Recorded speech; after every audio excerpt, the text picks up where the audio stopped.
Okay, now back in the sort of mid-90s, if you really wanted to... professional punters went racing, didn't they?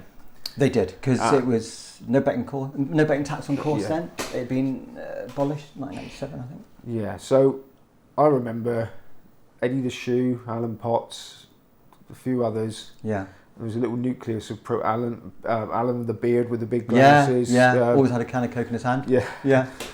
So tell us a bit about the what sort of characters and punters on course. Were any of them an influence on you as to what you did, or any that were big characters just because they were that you want to talk about? I wouldn't. I guess no. I can't say they were massive. I think the influences were people like Steve Goff, Steve Little, Billy Boff, and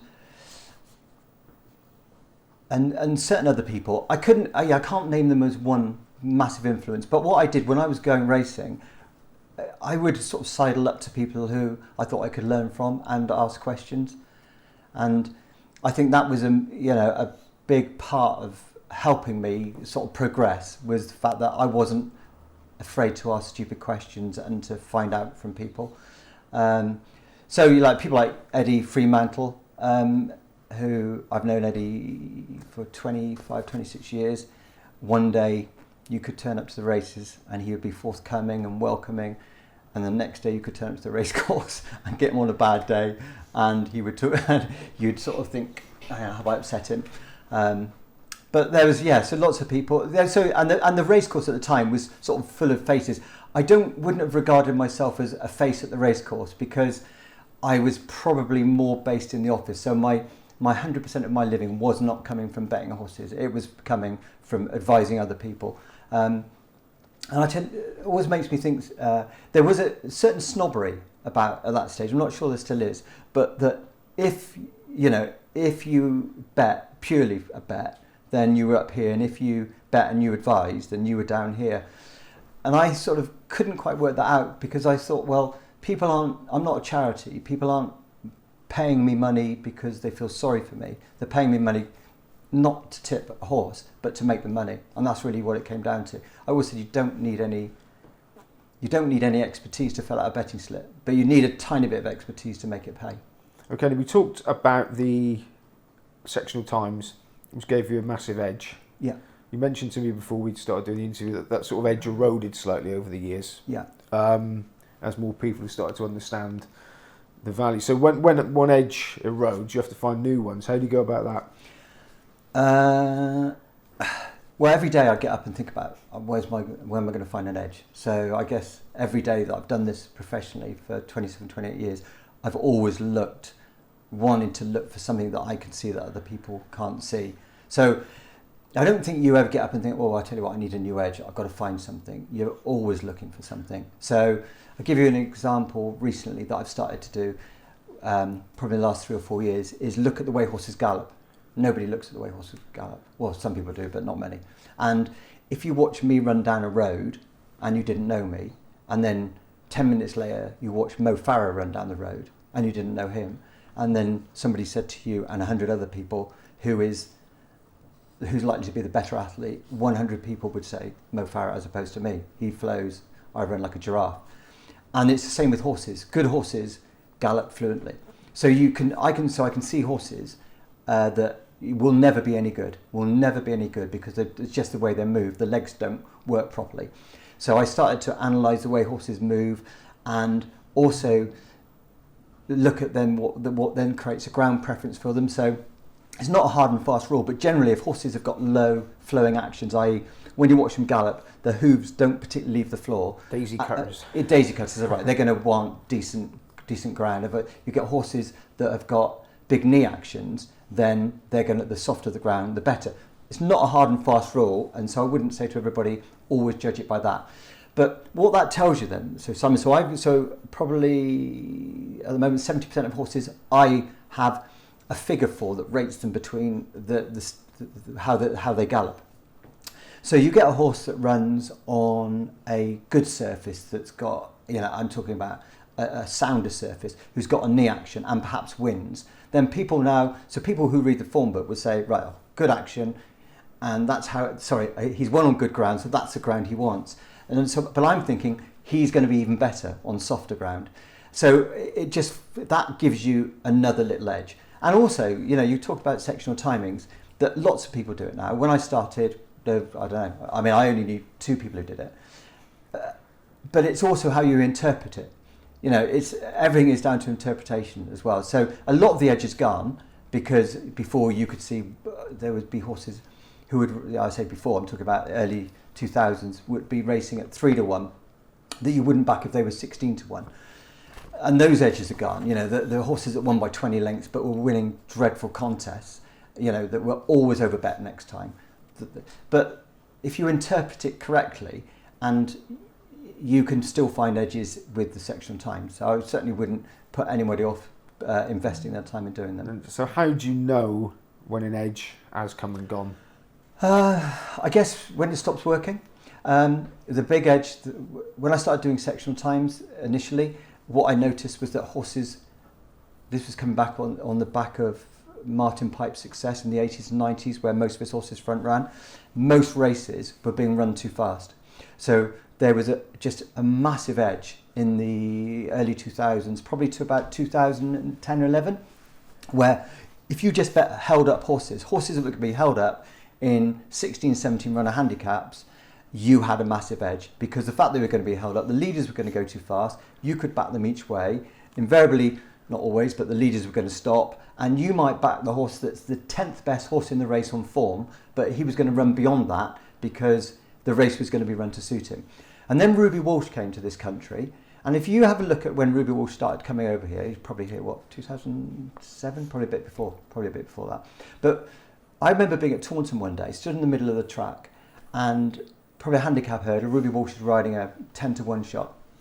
And they're halfway down the back, and all the other jockeys are in front of riding away, and Ruby Walsh is just sat at the back, probably 12 or 14 lengths off the leader, not moving, absolutely knowing that the horses in front are going to stop. And he was a massive influence, and I think he did not on me, but on other jockeys. I think he did an interview in 2012, when he said, why was he so successful? I don't think that was a question, but he said he just comes over to the UK and all he had to do was sit at the back and wait for the races to fall apart, which is they did. And now that has turned full circle. So the question was, how do you know an edge is eroded? Well, I probably followed that over a cliff, and it probably cost me money. About 2013, 2014, I probably lost money in those races, still believing these races are going to be run fast. Okay, we've had some that are run slow, but I know they're always run fast, but they weren't. And now they're generally run too slow or at the right pace. So do you think the lifespan of these edges has decreased since the internet's given everybody a lot more information? Well, it all depends. If you're on Twitter and you sit there and you tell everybody how clever you are and the edge you found, yeah, I think it does. But I think if you're like me, who doesn't try to talk to anybody if I can help it, and I tell my clients the edges that I believe, but they're not going to try and find them themselves. I'm telling them because I want to explain where our edge is. Then I don't think they'll erode, and if they do erode, there'll be new ones. So what you ideally want is about 5 edges to come along and to see them all at the same time. But as one goes, I think there'll always be ones. I mean, you could come back here in 10 years' time and I'll be talking about, hopefully, different ways that I approach this sport that I would not have even considered today. Okay, now how do you approach, so you get up in the morning, Middle of the afternoon. You're itching to study the form. How do you start tackling the day's races? Right, okay, so I specialise in hurdle races.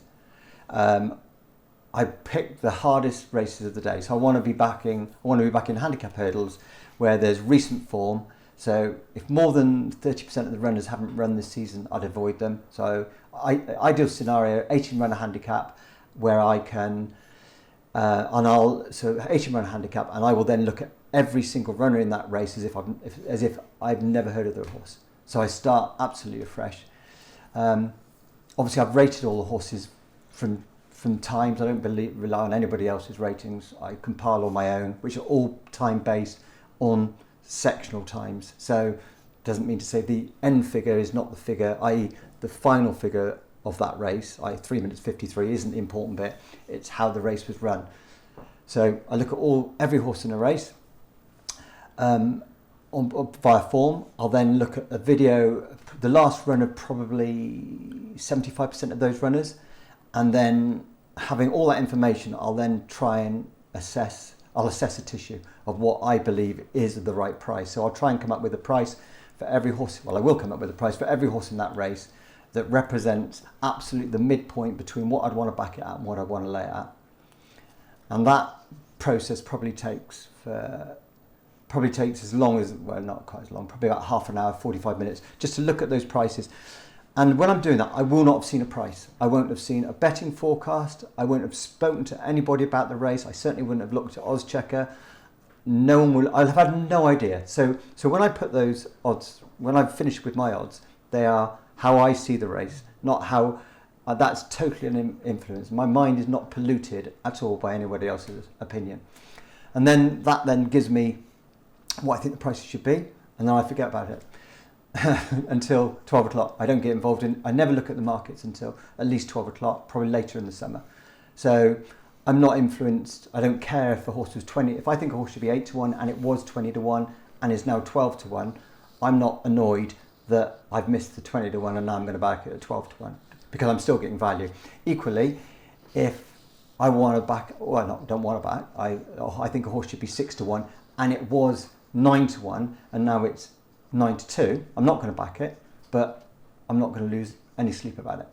I'm purely betting horses on having the value with me. Right, so would you not be influenced by the exchanges if something was on a massive drift, or would you be having more on that you fancied? If you thought something was a 10 to 1 shot, it's now 25, it's been 10 in the morning, would that not put you off? No, because if there's, let's say it was a 16 runner race, an 18 runner race, or a 10 runner race, and I'd put it in at 10 to 1 or 12 to 1, I'd have a belief in that price. Let's just say I hadn't run for 500 days. Now I don't know what price that horse should be. So I can only guess at that price. So I'm not going to bet that horse and I'm not going to lay that horse, whatever price it's put in. So let's just say I put in at 16 and it's, when I look, and it's now 5 to 1. So what I'll do, I'll adjust that to allow for the percentage the bookmaker's got in his favour. So I'll probably adjust it to 6 to 1 or 13 to 2. And then I will alter automatically everything else around it. So let's say that horse's true odds are 13 to 2. Give it what? So it's about 13% chance of winning. So I then alter everything. I'm not going to bet that horse, but I would be happily oppose it because I'm assuming that's about the right price. It's at the right price at that point.